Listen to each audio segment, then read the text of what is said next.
Guys, my name is LA Prod. Today, I got the safety gear on. Safety gear on because I'm doing a science experiment. Actually, this is the founding of the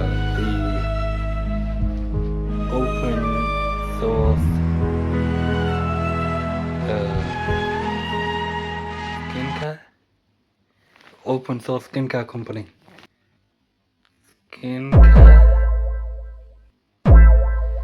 Open source skincare company. And today we're going to synthesize my own formula of repair serum. So this is stuff that actually goes deep within the skin and repairs the skin. I've got all the ingredients, everything laid out, and I'll take you through what everything is. So here we have deionized water. The reason we do deionized water is because there's no minerals, there's nothing like that. So nothing else to interfere. There's no variables. Completely bland water. Then we have hyaluronic acid, which is very good at moisturizing your skin. Jewelry scale, because that measures very milligrams of everything. It's a kind of, obviously we're not making a very big batch, so we want to be able to measure it precisely in small amounts, because those small amounts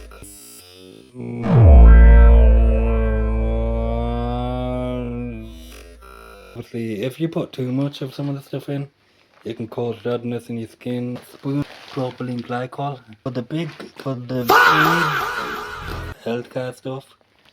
Here we have GeoGuard Ultra. It's going to mean that I can keep the formula on the shelf for a couple of weeks, couple of months, and it'll still be fine to use. Then we have Allantoin, which is good for your skin again. It kind of repairs some of the cells and does stuff like that. I'll put the science stuff in the description if you want to read about it. Then we have Panthenol. Panthenol is really good, and it's only really found in the more high-end serums, the expensive ones. So I'm including this in my little budget thing that I'm making, and we've got a captain. So I'm going to set before and after this lot of now, before wedding it. Okay, I'm going to test this out obviously after I make it. Yeah, so this is what my skin looks like now. I do wear hyaluronic acid normally anyway. I wear the one by the Inky List one, but I wanted to make my own better than some of the expensive formulas like the Cliniques, the Cervis of the world. So how it works, and yeah. Okay guys, so here's where I'm at the formula. I put in the propylene glycol and the glycerin and the hyaluronic acid. The scale wouldn't move when I added in the acid, so I don't know if I added too less or too much. I will just find out in it. But I was cautious with it, so I think it should be fine. It told me to add 0.3 grams, and it didn't even move from 0, so I don't think that's an issue, to be honest. Now I'm going to put in the water, heat it up, then add in the active ingredients, and we'll be done. That's nearly bang on that.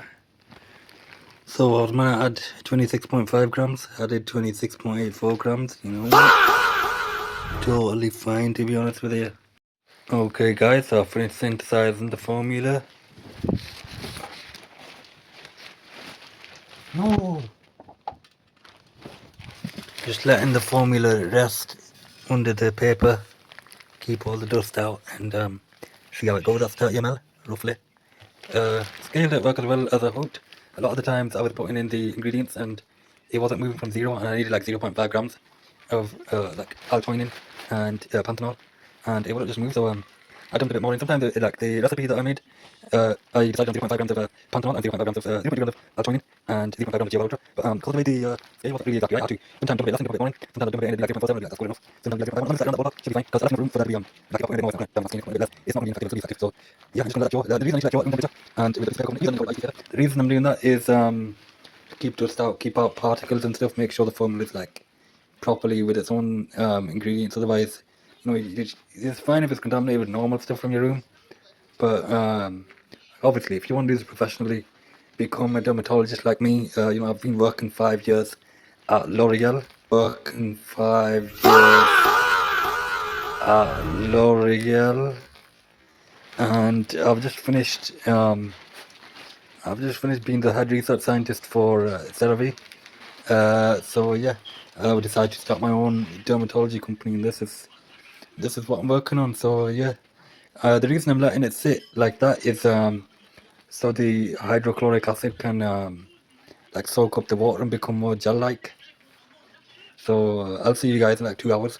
Okay guys, so it's been a few days now, and the serum still stings on my face a little.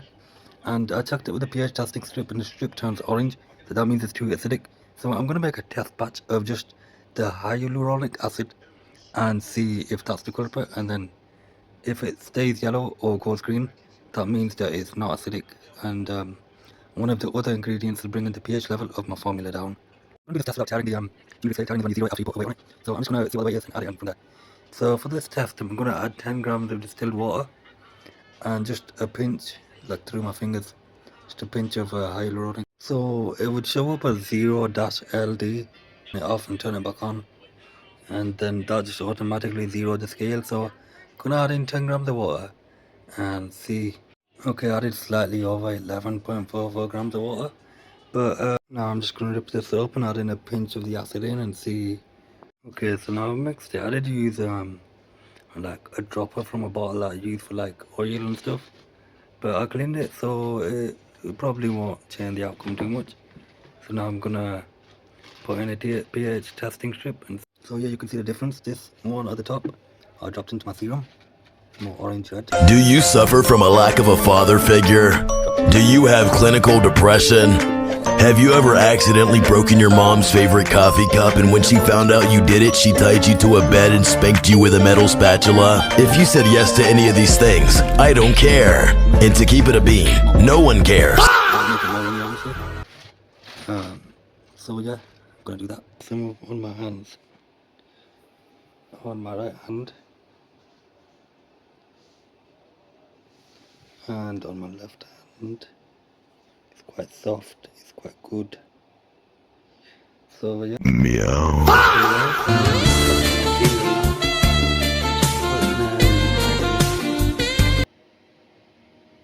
In a bottle now, and we'll see how it looks on my skin. First step, I'm gonna put some water on my face and wash. So I wash my face, and it's important to wear the serum when your face is damp, because then the formula can seep into your skin.